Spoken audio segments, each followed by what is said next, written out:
Assalamualaikum warahmatullahi wabarakatuh. Yang terhormat Ibu Dr. Cucun Sunaningsih MPD selaku dosen pengampu mata kuliah Kebijakan dan Inovasi Pendidikan dan rekan-rekan sekalian yang kami banggakan. Perkenalkan, kami dari kelompok 7 kelas 4E yang beranggotakan Amal Takyudin dengan NIM 2206187 sebagai presenter pertama, kemudian Nelian Setia Jehanara dengan NIM 2207524 sebagai presenter kedua, dan saya sendiri Neng Hulan dengan NIM 2207648 sebagai moderator dan presenter ketiga. Nah, rekan-rekan, pada kesempatan kali ini kita akan belajar bersama-sama mengenai kebijakan peningkatan profesionalisme guru. Dari judulnya saja sudah menarik, bukan? Untuk itu, yuk kita simak penjelasannya baik-baik. Namun, sebelum memasuki materi, izinkan saya mengulas apa saja pokok pembahasan yang akan kita bahas. Pembahasan pertama yaitu mengenai pengertian profesionalisme guru, kemudian pengertian PKB, komponen-komponen PKB, prinsip-prinsip PKB, tujuan umum dan tujuan khusus PKB, serta permasalahan implementasi kebijakan PKB. Penjelasan pertama dan kedua akan dijelaskan oleh Saudara Amal Takyudin dan Saudari Nelian Setia Jehanara. Kepadanya saya persilahkan. Yang pertama ada profesionalisme guru. Ditinjau dari segi bahasanya, istilah profesionalisme berasal dari bahasa Inggris, yaitu profession, yang berarti jabatan. Dalam hal ini, guru adalah orang yang bertanggung jawab terhadap perkembangan seluruh potensi anak didik, baik dari segi potensi afektif, kognitif, hingga psikomotor. Profesionalisme guru merupakan sifat yang harus ada pada seorang guru dalam menjalankan pekerjaannya, sehingga guru tersebut dapat menjalankan pekerjaannya dengan penuh tanggung jawab. Lalu selanjutnya ada pengertian PKB. PKB yaitu pengembangan keprofesian berkelanjutan. PKB yaitu proses penyelenggaraan kegiatan belajar mengajar dalam rangka meningkatkan kemampuan dan kompetensi guru baik pedagogik maupun profesionalitas dalam melaksanakan tugas profesinya, serta memiliki performa sebagai pendidik dan pemimpin bagi peserta didik. Lalu yang terakhir ada tujuan utama PKB. Tujuan utamanya itu adalah untuk meningkatkan kualitas layanan pendidikan di sekolah maupun di madrasah dalam rangka untuk meningkatkan mutu dalam hal pendidikannya. Selanjutnya, tujuan khusus pengembangan keprofesian berkelanjutan atau PKB. Yang pertama ada memfasilitasi guru untuk mencapai standar kompetensi profesi yang telah ditetapkan. Yang kedua, memfasilitasi guru untuk terus memutakhirkan kompetensi yang mereka miliki sekarang dengan apa yang menjadi tuntutan ke depan berkaitan dengan profesinya. Yang ketiga, memotivasi guru-guru untuk tetap memiliki komitmen melaksanakan tugas pokok dan fungsinya sebagai tenaga profesional. Dan yang terakhir, mengangkat citra, harkat, martabat profesi guru, rasa hormat, dan kebanggaan kepada penyandang profesi guru. Selanjutnya, komponen PKB, pengembangan keprofesian berkelanjutan menurut pasal 11 ayat C Peraturan Menteri Negara Pendayagunaan Aparatur Negara dan Reformasi Birokrasi Nomor 16 Tahun 2009 memiliki 3 komponen. Yang pertama, pengembangan diri. Pengembangan diri ini adalah upaya-upaya untuk meningkatkan profesionalisme diri agar memiliki kompetensi yang sesuai dengan peraturan perundang-undangan agar mampu melaksanakan tugas pokok dan kewajibannya dalam pembelajaran atau pembimbingan, termasuk pelaksanaan tugas-tugas tambahan yang relevan dengan fungsi sekolah atau madrasah. Komponen yang kedua ada publikasi ilmiah. Publikasi ilmiah adalah karya tulis ilmiah yang telah dipublikasikan kepada masyarakat sebagai bentuk kontribusi guru terhadap peningkatan kualitas proses pembelajaran di sekolah dan pengembangan dunia pendidikan secara umum. Ini mencakup 3 kelompok kegiatan, yaitu presentasi pada forum ilmiah, publikasi ilmiah hasil penelitian, dan publikasi buku teks pelajaran, buku pengayaan, dan atau pedoman guru. Lalu yang terakhir ada karya inovatif. Pelaksanaan karya inovatif adalah karya yang bersifat pengembangan, modifikasi, atau penemuan baru sebagai bentuk kontribusi guru terhadap peningkatan kualitas proses pembelajaran di sekolah dan pengembangan dunia pendidikan, sains atau teknologi, dan seni.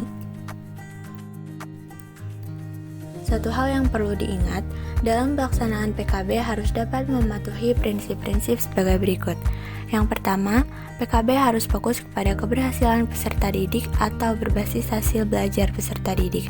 Oleh karena itu, PKB harus menjadi bagian integral dari tugas guru sehari-hari. Yang kedua, setiap guru berhak mendapat kesempatan dan wajib mengembangkan diri secara teratur, sistematis, dan berkelanjutan sesuai dengan kebutuhan pengembangan profesinya. Untuk menghindari kemungkinan pengalokasian kesempatan pengembangan yang tidak merata, maka proses penyusunan program PKB harus dimulai dari sekolah. Yang ketiga, sekolah wajib menyediakan kesempatan kepada setiap guru untuk mengikuti program PKB dengan minimal jumlah jam per tahun sesuai dengan yang ditetapkan dalam Peraturan Menteri Negara Pemberdayaan Aparatur Negara dan Reformasi Birokrasi Nomor 16 Tahun 2009. Dinas Pendidikan Kabupaten atau Kota dan atau sekolah berhak menambah alokasi waktu jika dirasakan perlu. Yang keempat, guru yang tidak menunjukkan perkembangan setelah mengikuti program PKB bisa dikenai sanksi sesuai peraturan, kecuali jika sekolah tidak mendukung program PKB tersebut.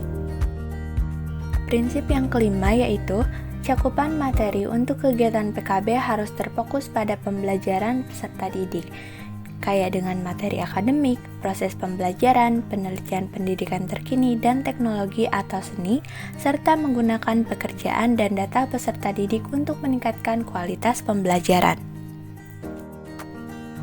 Yang keenam, proses PKB bagi guru harus dimulai dari guru sendiri. Oleh karena itu, untuk mencapai tujuan PKB, kegiatan pengembangan harus melibatkan guru secara aktif sehingga betul-betul terjadi perubahan pada dirinya, baik dalam penguasaan materi, pemahaman konteks, keterampilan, dan lain-lain sesuai dengan tujuan peningkatan kualitas layanan pendidikan di sekolah.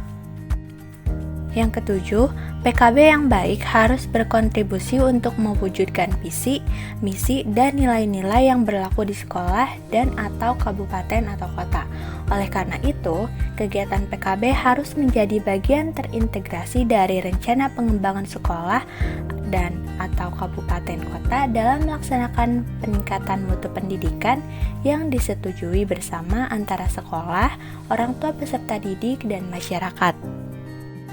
Selanjutnya, sedapat mungkin kegiatan PKB dilaksanakan di sekolah atau dengan sekolah di sekitarnya, misalnya di gugus KKG atau MGMP. Ini untuk menjaga relevansi kegiatannya dan juga mengurangi dampak negatif pada lingkungan yang disebabkan jika guru dalam jumlah besar berpergian ke tempat lain. Prinsip yang terakhir yaitu PKB harus mendorong pengakuan profesi guru menjadi lapangan pekerjaan yang bermartabat dan memiliki makna bagi masyarakat dalam pencerdasan bangsa dan sekaligus mendukung perubahan khusus di dalam praktik-praktik dan pengembangan karir guru yang lebih objektif, transparan, dan akuntabel. Terima kasih kepada Saudara Amal dan Saudari Nelian yang telah menjelaskan materi dengan sangat baik. Selanjutnya, saya akan menjelaskan mengenai permasalahan implementasi kebijakan PKB. Dalam pengimplementasian kebijakan PKB, tidak menutup kemungkinan terdapat permasalahan, baik itu secara internal maupun secara eksternal. Dalam faktor internal, yang pertama, kurangnya minat guru untuk mengembangkan profesi secara berkelanjutan disebabkan oleh aktivitas guru yang terjebak pada rutinitas. Guru-guru di SD seringkali memiliki beban kerja yang sangat padat, termasuk mengajar, mengawasi siswa, dan melaksanakan tugas administratif. Karena kesibukan ini, mereka mungkin tidak memiliki waktu atau energi yang cukup untuk melibatkan diri dalam kegiatan pengembangan diri seperti PKB. Mereka mungkin juga merasa puas dengan keterampilan dan pengetahuan yang mereka miliki saat ini. Kemudian, yang kedua, kurangnya motivasi dalam komitmen untuk melakukan pengembangan profesionalisme.